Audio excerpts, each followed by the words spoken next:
बोकारो चंद्रपुरा से DVC football ground Chandrapura में पतंजलि योग समिति बोकारो द्वारा आयोजित राज्य स्तरीय योग महोत्सव का उद्घाटन समिति के केंद्रीय प्रभारी राकेश कुमार, पूज्य स्वामी रामदेव महाराज के परम शिष्य पूज्य स्वामी दिव्य देव जी महाराज, महिला पतंजलि योग समिति के राज्य प्रभारी सुधा झा, किसान पतंजलि योग समिति के राज्य प्रभारी करम कोयरी, चंद्रपुरा थमल के वरिष्ठ महाप्रबंधक सह परियोजना प्रमुख विजयानंद शर्मा, उप महाप्रबंधक दीपक कुमार, दिलीप कुमार, पूर्व वरिष्ठ महाप्रबंधक बीबी दास, जिप सदस्य नीतू सिंह ने संयुक्त रूप से किया।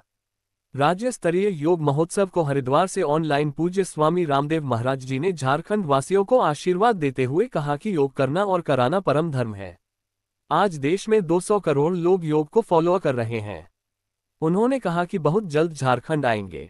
वहीं केंद्रीय प्रभारी राकेश कुमार ने कहा कि सरकार व्यवस्था कर सकती है लेकिन स्वस्थ नहीं दे सकती है।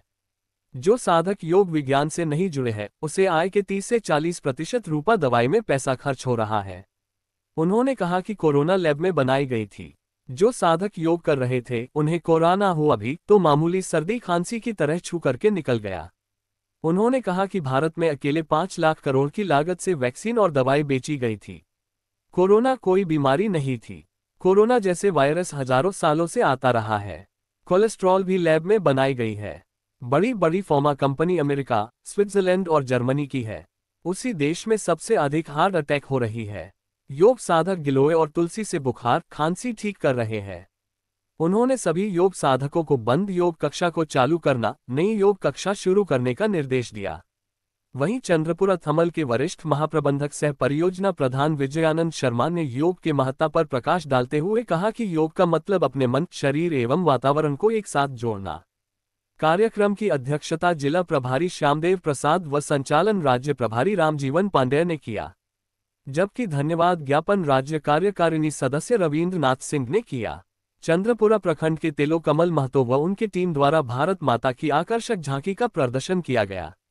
राज्य स्तरीय योग महोत्सव के सफल बनाने में जिला प्रभारी श्यामदेव प्रसाद, धीरेन्द्र रजवा, प्रखंड प्रभारी सूर्यनंदन पांडेय, कुमार संजीव ठाकुर, कमल महतो, प्रेमचंद महतो, जानकी महतो, श्याम सुंदर मोदी, शंभू शरण, सुभाष वर्णवाल, सजल तंतुबय, कृष्णा प्रसाद, महिला पतंजलि योग समिति के सदस्य अनिता कुमारी, बबीता राय, लक्ष्मी देवी, अंकिता, किरण वर्णवाल, किरण गुप्ता, सुषमा यादव, धनेश्वरी, नीला देवी, प्रभावती सहित चंद्रपुरा वासियों का सराहनीय योगदान रहा।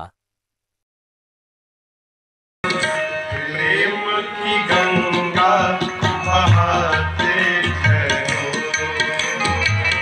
प्रेम की गंगा बहाते चलो, राह में आए जो दीन दुखी। आशीर्वाद, सब बैठ जाए। बहुत बहुत आशीर्वाद। बोले भारत माता की जय जय। तो हमारे पूज्य स्वामी दिव्य देव जी, जिनकी दिव्य छत्र छाया में हरिद्वार के बाद सबसे पहला और सबसे बड़ा झंडा आचार्य कुलम का शिक्षा की गुलामी के खिलाफ ये बहुत बड़ा पुरुषार्थ जो है वो पूज्य स्वामी दिव्य देव जी ने किया। तो एक बार इनके लिए जोरदार अभिनंदन है। इनकी हाइट भी बहुत ऊंची है और काम भी इनका बहुत बड़ा ऊंचा है।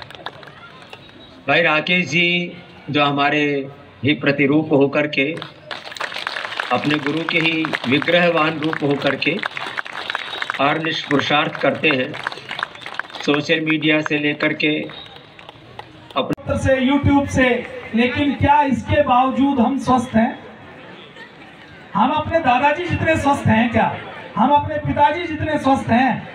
इसका कारण क्या है कि कोई डॉक्टर, कोई फार्मा कंपनी, कोई बड़ा हॉस्पिटल, कोई सरकार का स्वास्थ्य मंत्री, चाहे सेंट्रल गवर्नमेंट हो या स्टेट गवर्नमेंट हो, हम तो सर्वदलीय निर्दलीय हैं, किसी की बात नहीं करें। अमेरिका की सरकार भी भारत के ऊपर, हेल्थ के ऊपर एक साल में 1 लाख करोड़ रुपए खर्च किए जाते हैं। 140 करोड़ लोगों के लिए कितने खर्च किए जाते हैं? 1 लाख करोड़। अमेरिका में 35 करोड़ लोगों के लिए 80 लाख करोड़ रुपए खर्च किए जाते हैं। कितने? 80 लाख करोड़। अगर भारत में अमेरिका के बराबर खर्चा करें तो कितना खर्चा लगेगा? केवल हेल्थ में 320 लाख करोड़। आपका हमारा कैलकुलेटर फेल हो जाता है, दिमाग भी फेल हो जाता है। ये लाख करोड़ कितनी जीरो लगेंगी? मोटा मोटा इतना समझ लीजिए कि अमेरिका में 80 लाख करोड़ रुपए भारत के बजट से भी 2 गुना खर्च करने के बाद भी आज अमेरिका सबसे ज्यादा बीमार है या नहीं है? अमेरिका के अंदर हार्ट अटैक हो रहे हैं, अमेरिका के अंदर डायबिटीज बहुत है, मोटापा बहुत है। अमेरिका की सरकार ने 80 लाख करोड़ रुपए खर्च करने के बाद भी उसको हेल्थ नहीं मिली। तो समझने की बात क्या है कि लाखों करोड़ रुपए खर्च करने के बाद भी बड़ी से बड़ी फार्मा कंपनियां आज कहां की हैं? या तो अमेरिका की हैं, या स्विट्जरलैंड की हैं, या यूरोप के किसी देश की, जर्मनी की हैं। जिन कंपनियों का नाम हम सुनते हैं, जॉनसन एंड जॉनसन की बात हो, कोलगेट की बात हो, मर्क की बात हो, एफवे की बात हो, फाइजर की बात हो, एली लिली की बात हो, ये सारी फार्मा कंपनियां कहां की हैं? या तो अमेरिका की हैं या यूरोप की हैं। जिस देश की ये फार्मा कंपनी है वो देश खुद बीमार है या नहीं है? तो इसका मतलब क्या है? ये फार्मा कंपनी, ये डॉक्टरों का जो सिलेबस बनाया जाता है, एक एक जो रिसर्च की जाती है, एक एक जो नोबेल प्राइज दिया जाता है, ये सब जहां से दिए जाते हैं वो देश खुद बीमार है। बीमार है या नहीं है? यूरोप स्वस्थ है या बीमार है? जब कोरोना फैला, एक बात का अंदाजा लगाइए कि भारत की योग आयुर्वेद की ताकत क्या है। जब कोरोना फैला तो उसी अमेरिका देश में जेसीबी से इस बड़े बड़े ग्राउंडों में गड्ढे खोदकर लाशों को दबाया गया, कोई दफनाने वाला नहीं था। जब अमेरिका में कोरोना फैला तो जिनके अंदर आइसक्रीम ढोई जाती है, ऐसे 32-32 चक्कों के बड़े फ्रीजर कंटेनर वाले ट्रक, उनके अंदर लाशों को रखा गया क्योंकि हॉस्पिटल और मोर्चरी में लाशें रखने की जगह नहीं थी। कोरोना आया तो अमेरिका जो पूरी दुनिया का ठेकेदार है उसने कहा कि हमारे पास तो बहुत इंतजाम है, हॉस्पिटल बहुत है, डॉक्टर बहुत है, नर्सें बहुत है, हमारे पास दवाइयां हैं, हमारे लोग हाथ धोना जानते हैं, हमारे पास एजुकेशन का सिस्टम बहुत अच्छा है, हम तो लड़ लेंगे कोरोना से। लेकिन वो क्योंकि पूरी दुनिया का ठेकेदार है, उसने भारत के बारे में रिपोर्ट जारी की कि भारत में यदि कोरोना आया तो लाशों के ढेर लग जाएंगे, लाशों के पहाड़ हो जाएंगे। भारत जैसे देशों को, गरीब देशों को, तीसरी दुनिया का देश जिनको बोला जाता है, जिनको डेवलप, विकसित देशों से अलग विकासशील देश जिनको कहा जाता है, गरीब पिछड़े देश कहा जाता है, वहां पर लोग कोरोना से निपट नहीं पाएंगे। अमेरिका में तो 4-4 वैक्सीन लगाने के बाद भी उनके राष्ट्रपति को कोरोना हो गया। अपने यहाँ परम पूज्य स्वामी जी महाराज ने एक भी वैक्सीन नहीं लगवाई और हमारे गिलोय तुलसी से, योग से हम कोरोना से लड़ पाए। लड़े या नहीं लड़े? जिनको थोड़ा बहुत नुकसान हुआ, अब बोलेंगे तो फेसबुक रीच कम कर देता है, पेज को ब्लॉक कर देता है। हम वैक्सीन के नुकसान की बात नहीं कर सकते।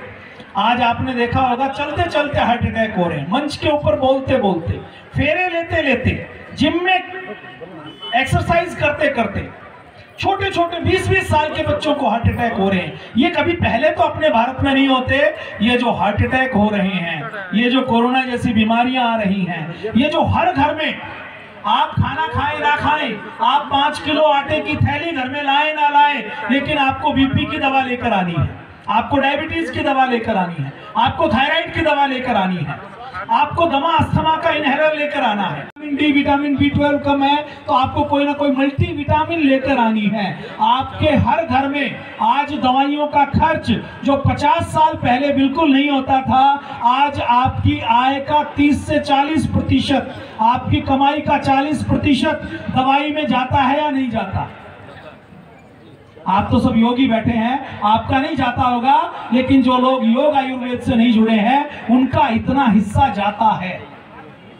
और इतना हिस्सा खर्च करने के बाद भी जितनी नई बीमारियां बनाई जा रही हैं, कोलेस्ट्रॉल कोई बीमारी नहीं है, लैब में बनाई गई है। कोरोना कोई बीमारी नहीं थी।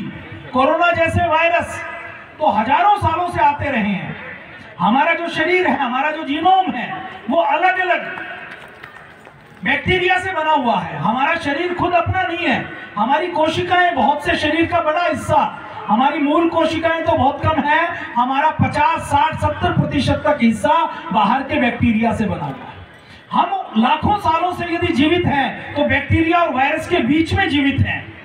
धरती के कोने पर अंटार्कटिका में जाते हैं, कई हजार फीट की खुदाई करते हैं और 30,000 साल पुराने वायरस मिलते हैं, तो वैज्ञानिक कहते हैं कि ये जीवित है, ये दोबारा से जी सकता है।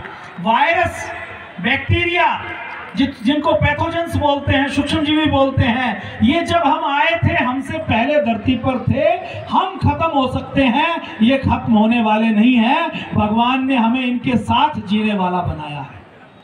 कोरोना कोई खतरा था ही नहीं थी, कोरोना को तो हवा बनाया गया और इस कोरोना के नाम से अकेले भारत में 5 लाख करोड़ रुपए की वैक्सीन और दवाइयां बेची गई, अकेले भारत में।